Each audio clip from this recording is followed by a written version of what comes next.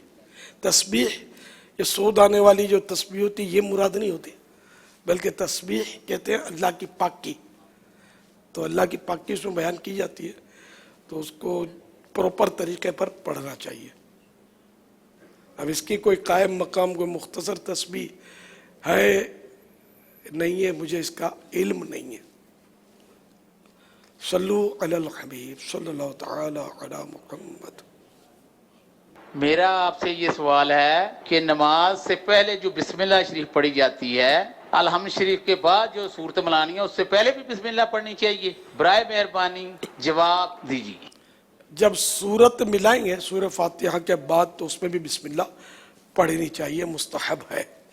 اور اگر بیچ میں کوئی رکوع جیسے پڑھتے ہیں، سورت نہیں پڑھتے بلکہ مثال کے طور پر لا یستوی اصحاب النار و اصحاب الجنہ، اس طرح کی بیچ کی آیتیں پڑھی سورہ فاتحہ کے بعد نماز میں، تو اب بسم اللہ پڑھنا مستحب نہیں ہے. سورت ملانے کے لیے بسم اللہ پڑھنا مستحب ہے. صلو علی الحبیب صلی اللہ تعالی علی محمد. خوف خدا و عشق مصطفیٰ، علم و عمل اصلاح معاشرہ. خوف خدا و عشق مصطفیٰ، علم و عمل اصلاح معاشرہ. فقہ شریعت و طریقت کا ہے مجموعہ مدنی مذاکرہ.